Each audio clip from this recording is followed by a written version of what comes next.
This is the payoff in the hog business, the market. Here the hogman gets paid for his months of labor, his management, his judgment, and his capital.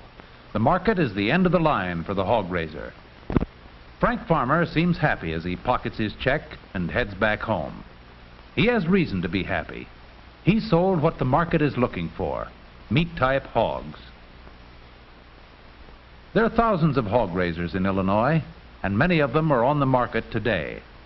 But not all will be as happy as Frank Farmer. Some hogs are simply not worth as much, pound for pound, as others. This is the story of the hogs that are worth more money. The story of meat-type hogs. The size of the payoff and the hogman's pleasure depends on many things, most of which happen long before the hogs reach market. Such things as selection of breeding stock and how well the baby pigs are fed and cared for until they become full-grown hogs and are ready for market. Here's another load of hogs that will make the farmer happy. And these are hogs the buyers like to see, too. Take a good look at them as they come off the truck. They're not over-fat, but are long and meaty, with a well-rounded turn over the loin. This type of hog gives a high percentage of the lean cuts.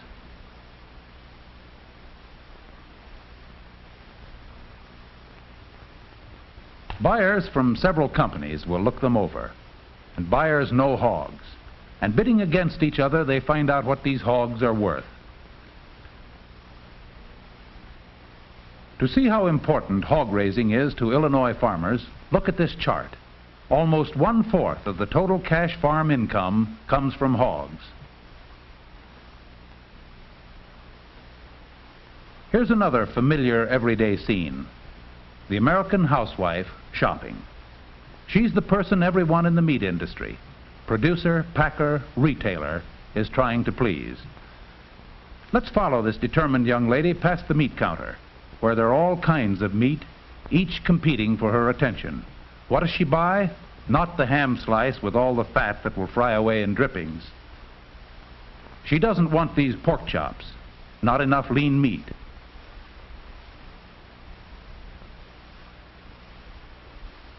And she is passing up the pork roast with too much fat. But here's something she likes, and the pork industry has lost another sale.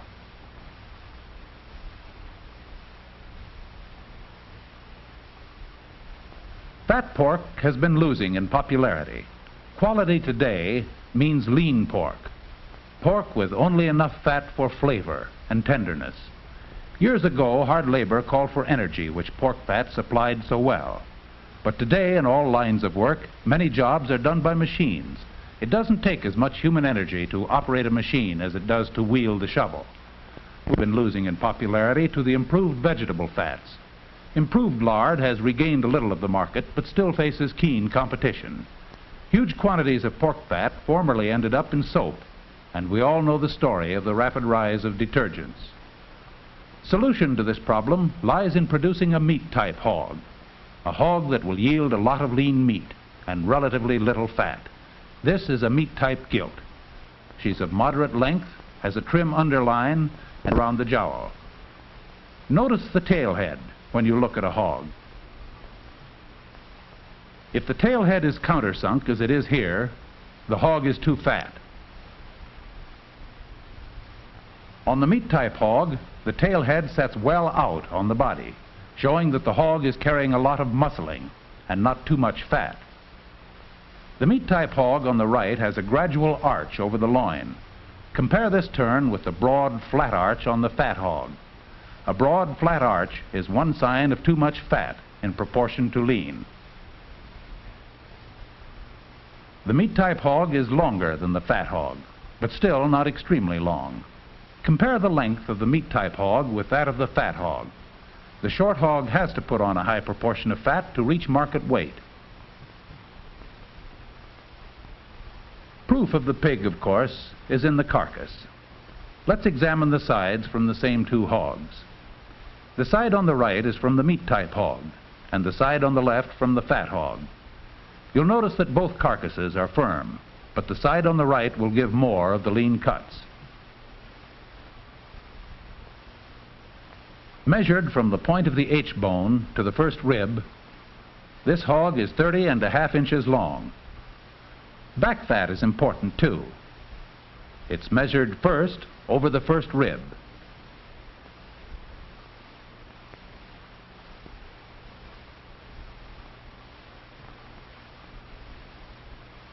Then over the last rib.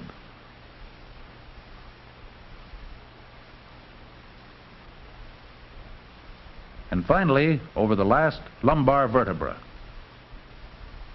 This measuring can be done on the live hog, too. It's a painless process. This meat-type hog had an average back fat thickness of 1.5 inches and was 30.5 inches long. Back fat and length are not important in themselves, but they give an accurate indication of what proportion of the hog will be lean meat. Now compare the meat-type carcass with the fat carcass being measured. Length from the point of the H-bone to the front of the first rib is 28 inches, which is 2½ inches shorter than the meat-type hog.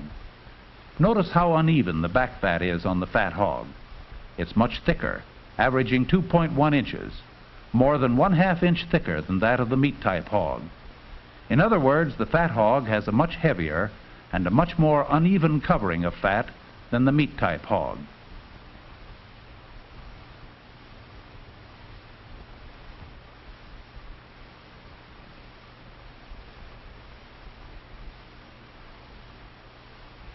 Now take a look at the 4 lean cuts from the 2 hogs. Those from the fat hog are on the left, those from the meat-type hog on the right.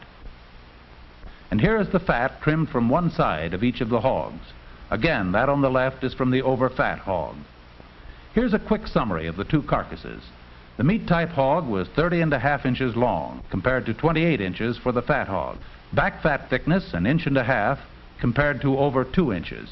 50% of live weight in lean cuts, compared to only 40%. Only 17% fat, compared to almost 25%. Now for some other comparisons. First, the picnic hams or shoulders. Notice the fat in the lean in the picnic ham on the left, which is from the over-fat hog. Next, the 2 loins. The meat-type loin has a bigger eye muscle and less fat covering than that of the over-fat hog. The loin from the fat hog is kidney-shaped and is carrying too much fat to be suitable for the American housewife. Notice the fat in the lean, internal fat.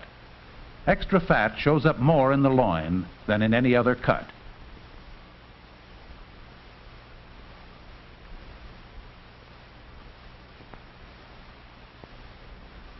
Now the ham slices. Notice the grease on the right, which came from another similar fat ham slice. Can you blame the alert shopper for picking up some other type of meat if she can't find good lean pork? Other meats are good, and pork must meet the competition. It will take cooperation all along the line, from feedlot to supermarket.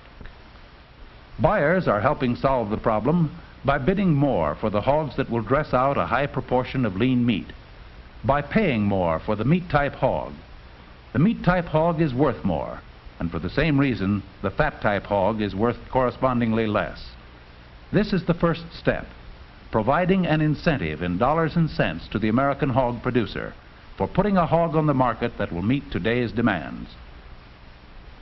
If you are producing hogs, your first step is to buy a meat-type boar, which you can find in every breed. Wherever you find him, he must be long and rugged with a good deal of growth and size. Look at this meat-type boar. Notice the length of his body and the turn over his loin. This boar is well developed and is a type you can get if you look for him. If you can, buy a production-tested boar. A lean meter is a good and painless way to measure back fat thickness. Next step is to select a good meat-type gilt. A meat-type gilt, like the boar, is long and rugged and growthy. She has a good turn over the loin. Notice the well-developed ham. You can find meat-type gilts in all breeds, too. If you raise your own gilts, save them from growthy, rugged, big litters. Meat-type hogs are as easy and as cheap to produce as are the fat hogs, or any other kind, as these figures show. Meat-type hogs had almost the same average daily gain, and they put on a pound of meat for almost exactly the same amount of feed.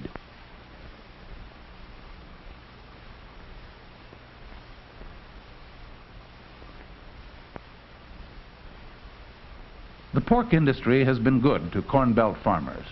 It provides one of the largest markets for our corn. It behooves farmers, packers, and retailers to do a good job of producing and selling meat-type hogs. The housewife will buy pork when she can get what she wants. When she can find lean ham in the meat markets, she'll buy ham.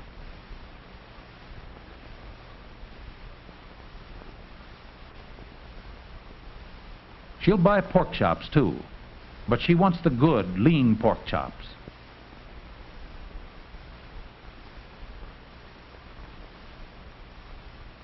And she'll buy pork roasts, but they must have quality. The meat-type hog is the answer to better pork in the meat markets and more satisfied frank farmers at the livestock markets.